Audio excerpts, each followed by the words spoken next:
this aggression.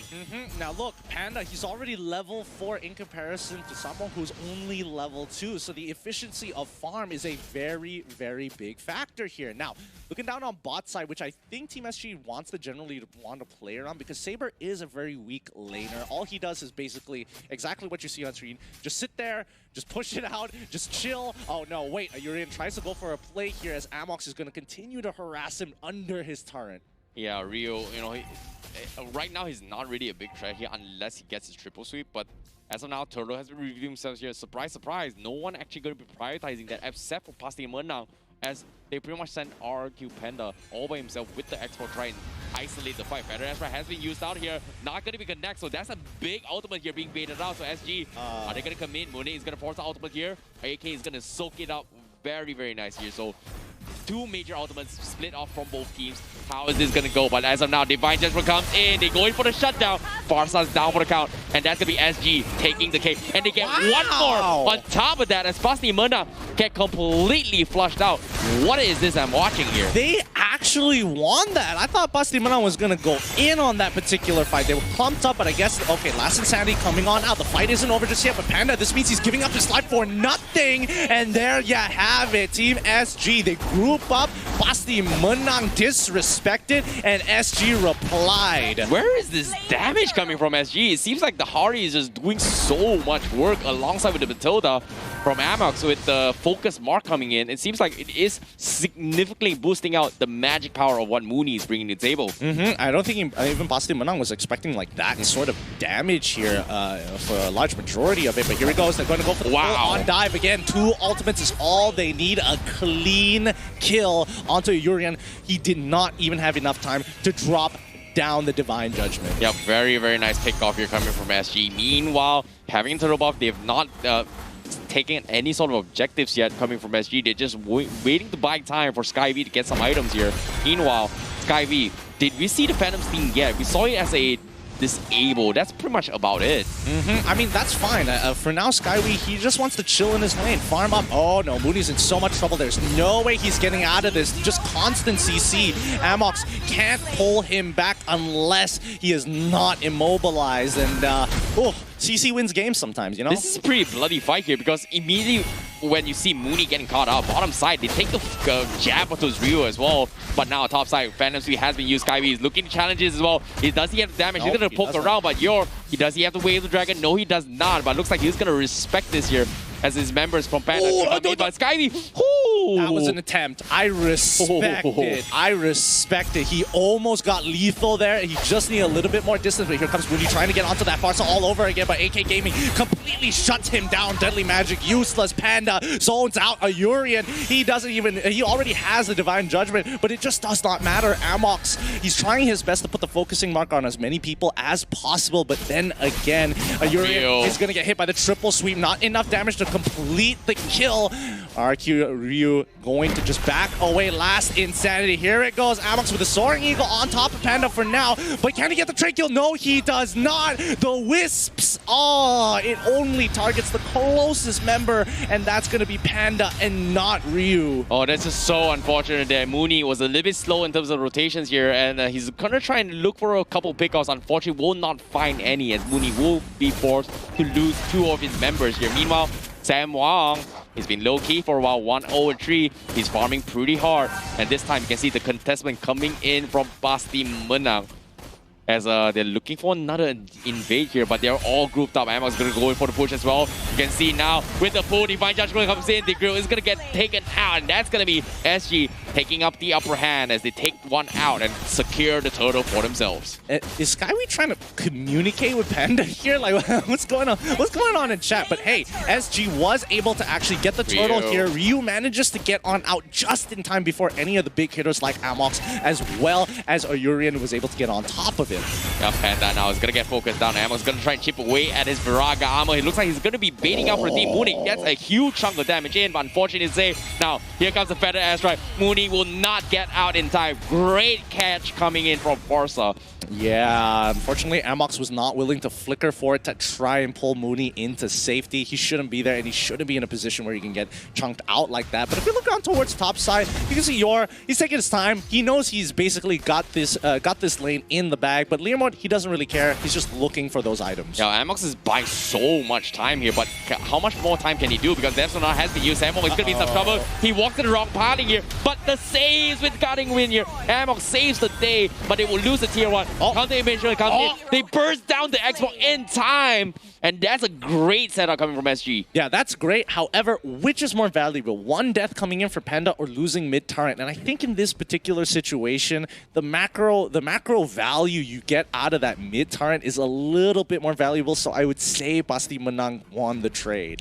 I understand, but on normal circumstances, I agree, but think about this way. Basti Menang, they have so much aggression here. Look at this. They get one shot on a Harley, and that's a great payoff, but is he going to pay the life? Yes, he will. So that's going to be a 1-for-1 trade. No response coming from Basti Menang. As you can see, Barca is in a position he wants to challenge, but like I said as well, it's not over yet. Actually, they're hoping to play into the late game because they have two very, very strong late gamers here in the name of Granger and also Skyway with the Leomon, whereas Basti Menang, they don't exactly have a marksman here. Yeah, and unfortunately, Mooney doesn't have the reaction time to actually try and either, try to go away with the hat trick or maybe even with the flame shot to try and knock Rio out of position to try and cancel the ult before it connects. It's tough. It's tough. But right now, if we look at Skyway's position, he can't really affect the map right now. Yep, better Astra preemptively tries to catch him off guard by AK Gaming with the implosion. Catches us off the Granger, so that's going to be Samuel out of the picture. And the turtle secure from Basti Menang. Great positioning here coming from Basti Menang.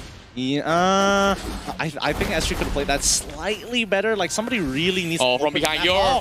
Yor! He goes for the way of the Dragon onto Mooney, but he doesn't get the second part of it. He's locked down by the Divine Judgment. SG retaliates just as well. Yep, better Astra is going to come in. Mooney is going to get off. He goes for the bait as well, and that's going to be a great bait. Skyway coming from the side, unfortunately, will hold on to the Phantom Steed here, and it is going to threaten them out. Meanwhile, Rio is taking a little bit too much damage here. Amex is going to go for the guy who wins there. Soaring Eagles is there. No! Is it going to be enough? One more auto attack. Can he get it? No, he does not. But now he's going to back out here. Fortunately for him, he is tanky, but he's going to bleed out. Yes, he will. As the turtle buff and the rage meter, the heat meter is going to burn him to crisps. Oh, yeah, hate to see it. Yeah, hate to see it. But now Mooney is running out of relevancy at this stage of the game. Skyway needs to start joining these fights to clean up the mess that has been made. But Mooney, he tries to bait it out again onto AK Gaming. He's getting some good damage with the Deadly Magic. It's not going to be enough, but he puts him at a very low HP. Samwang with the Death Sonata as well to try and follow up. But again, none of the bullets connect. Agree here. You're looking for the setup once again. Skyway hasn't it? He's pretty much has his Phantom Steve available.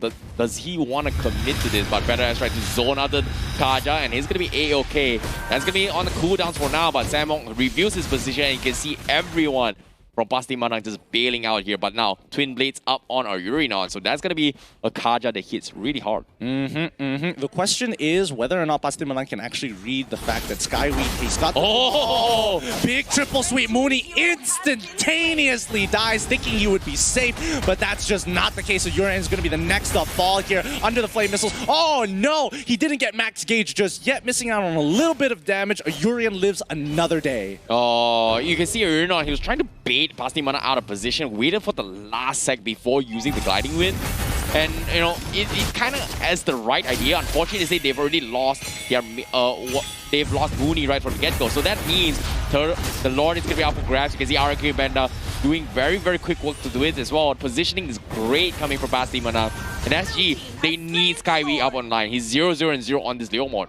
Yeah, and he's already got 2 core items down. He's got the Bloodlust Axe. He's also got the War Axe as well. But the problem is that every time he's there, you can already see that Basti Menang just does not necessarily want to fight. What? I still see Skyway chatting. I don't know what's going on exactly. Is he just like? He's taunting Cho. He's taunting Yor. I think he's hopefully taunting him, but the team is not exactly in the best place to be taunting at this point in time. Maybe he'll crack their mental. Hey, maybe. maybe it might be a strategic taunt here. Who knows? SG, you know, if they get overconfident, and speaking of overconfidence here, he's gonna get focused down, but he's gonna survive. Skyv's gonna run him down, and that's gonna be him taunting his boss, setting his off target as well. But the rest of Pasti Mana, they are gonna get follow up here. They're dropping a little bit of damage here, but AK Gaming manages to stop this aggression. But Rio from behind catches a Mooney, but down towards the last HP. Panda is looking to finish well. Unfortunately, does not, as Mooney does have enough HP to soak the whole board damage. But the Lord will be chunking away a little bit of health with tier 3s, but middle tower as well. Gonna be exposed. Skyvy gonna try his best to defend, and somehow SG managed to defend their inhibitors. You know what? That's not that bad. Considering the situation, considering that Pasti Mana had Lord already, it may not be Luminous, but they've taken all the tier 2s. However, SG put up a really good defense, able to get a couple of kills in return, and manages to hold on to the most important towers in the game, which are the inhibitor turrets. Look at this, Mooney. He's got the Brute Frost breastplate now, just to play a little bit more defensively. He should probably buy Twilight Armor instead. True. Yeah, because really it's just the burst. I don't think he necessarily needs the movement speed. That's the Forza. That's also fair. I don't know. I don't know. Personally, I would have gone for the Twilight Armor, but again, it does come down to personal preference. But let's look at the gold so far. Right now, 8K behind. Pasti Manang just continue to just win every single one of these fights. But again, as you can see by the kill score, trading is rather even whenever Pasti Manang overextend their lead. Yeah, surprisingly enough, the economy-wise not in their favor, but a big implosion catches on two. The Phantom Astra connecting down as well. The Phantom Seed completely missing the mark, and that's gonna be Skyvy not gonna be able to do too much here as he got completely obliterated by the combo. Yep, Skyway cannot walk up that far. He has the secondary win condition, so he cannot be standing so close. Phantom Steed is going to be the most important ability, but here we go. The siege continues. Pandem looking for the last insanity here. Amok's trying to turn this around with the Soaring Eagle. He can tank a good amount of damage, but they end up losing mid-turret anyway, so all of it was for naught. Now, very quick aggression here coming from Pasti Manang here as they tactically take all the inhibitors here. What is going on? SG, it seems like Feather Astra has been used to isolate the fight on top of that, as SG has no response. They've got two really strong late game potentials, but at the same time, can they buy enough time here? Because look at these items here coming from both these teams. They need a couple more items, and Samong has finally hit his level 15. So this is where he starts to hit the truck. But as compared to what Panda is bringing to the table, the aggression, do they have enough though? I think they should be able to end the game off of the next Lord if you are in Pasti Manang's position. However, if they end up failing that defense, that does mean that SG has an opportunity to bounce back into the game. So let's see how this plays out. This is gonna be really rough here, because as of now, Pasti Manang, they will have so much map control. Meanwhile, SG, they need a very big bait, and we talked about frontline tanks. They don't exactly have that, except for a Urinon going for the catch. But as of now, he doesn't have the defensive items to work with here. They've got a lot of damage, but they need the right pickoff, and AK Gaming is not afraid to trade his life for his teammates. Well, but here we go. The Luminous Lord has now spawned, and both Pasti Manang and SG will look to collide for this big fight. Can SG find the engagement of a lifetime, or is AK Gaming gonna lock them down with the implosion once more? Seems like they are dodging this fight here as Pasti Manang. They've got the isolation, but looks like they are gonna go for the commitment here. Among shows his position, but unfortunately there's no follow-up whatsoever here. The Lord will be slayed, and now Pasti Manang with a great catch here. They catch a Urinon, they catch Mooney, and they're looking to cut off the rest, and you're with the follow-up. Amox would not be able to escape, and on top of that, the pullback coming in from AK Gaming catches 4, and Samong will be the last man standing, and that might be it here for Team SG. Skyway needs to drop down his ultimate, literally anything at this point of time. Unfortunately, he's being really inefficient and getting punished hard, but let's see how this plays out. And Pasti Manang looking to secure this game cleanly against Team SG. Wow, Pasti Manang, literally living up to their name here. A great translation in English would be sure to win. Shows you a very convincing game on here. Who needs marksman?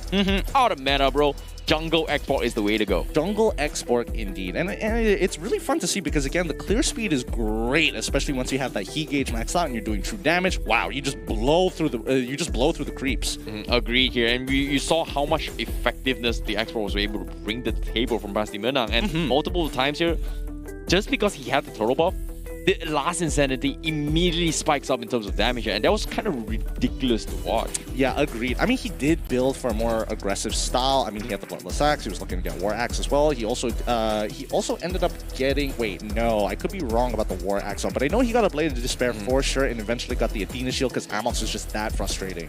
One of the biggest clutch there would be having Yor playing the Cho. A little bit of minor play. It wasn't super flashy. The flashy one will be obviously the triple sweep here with the Ryu going to be playing on the Saber. But for me, there are a lot of times where we kind of missed out the fact that the Chuma Bisa Mine Mobile Mixed Street Gaming coming from Farsa was able to withstand and pre-aim a lot of his feathered airstrike, which caused SG to lose a lot of this positioning and lane control. Yeah, no, I do agree. I do agree with that. But the thing is, like, the natural counter was supposed to be that Skyway was trying to use the Phantom Seed to maybe pull him out of position and then look to clean up these fights. However, by the time he came up online, he never got that opportunity to go for that full 5v5 without ending up losing a team member along the way. Yeah, every single time he tried to make a play, you can see Pasti Menang was there to actually focus him down, which is super unfortunate here. And you know that Yor was constantly just keeping him in track, and now it makes a lot of sense why Skyway was constantly texting on Yor, because Yor was just a big nuisance on the side lanes against his matchup, against him. That's fair. That is fair. But yeah, I think in this particular situation that, you know, Mooney unfortunately getting hard locked down by the Saber as expected. He needed to itemize very early on to either get, you know, either a Winter Truncheon, he could look to get Twilight Armor, and unfortunately, I just don't think... I don't think getting anything else other than those two items was necessary, especially the Brute Force Breastplate. I highly disagree with it. Yeah, the Wombo combos with the Tigra setup here was just disgusting to watch. And this was really insane, considering that they anticipated SG's position to the dot. Like, AK Gaming was very patient with Flicker, very patient, waited for the right moment, knowing that this is them not going to be able to escape. I'm going to flick forward and pull them back. And because of those dispositions, I wouldn't say Tigro is meta. It's more like AK Gaming's decision makes him look so good in these engagements. Yeah, no, that's the thing. It really is just the support's finding some really great picks on you know, the right targets, especially if it lands on either Skyway and a Urinon. They basically have no real way to either clean up a fight or look for that big pick at the end of the day. I would say, you know, everyone from Pasti Menang was flexing their way through here, but you know, the Flash's play, I gotta give it to Araki Ryu. He's got 10 kills on the Saber, doing a lot of work here, but support-wise and consolation, I feel like AK Gaming's got that on top of that. Yeah, I mean, you gotta give it to Pasti Menang. They are the favorites for a reason, and they just play the game like no other. I don't know. It feels like they were just having a walk in the park in that game. I mean, okay, to be fair, once the snowball got running, it was a little bit difficult, especially for SG's comp to actually bounce back, because they're highly dependent on both Samwong and as well as their Skyway on Leomord to actually start participating in the fights. But half the time, it's like you lose your front line, and now your back line's threatened, and then triple sweep is still a threat, so you can't necessarily commit for the all-in. It's tough. It is just tough. Well, apparently Harley seems to be a favorite pick here, but he's not won all the games. But you know what's on a 100% win rate right now? Export. Oh, left the one more. The Saber. Oh, yeah, the Saber. The cheese, man. The cheese. The cheese. Wait. Was it? No. It's 90% the Saber. Really? Yeah. Oh, yeah. They got Uncle. Uncle. Oh. Yeah. My bad. I messed up the stats. 80%. 80% for the Saber. But regardless, I do like seeing the Saber. It's pretty funny to see him straight up one-shot somebody out of nowhere. It's just like, haha, got him. It's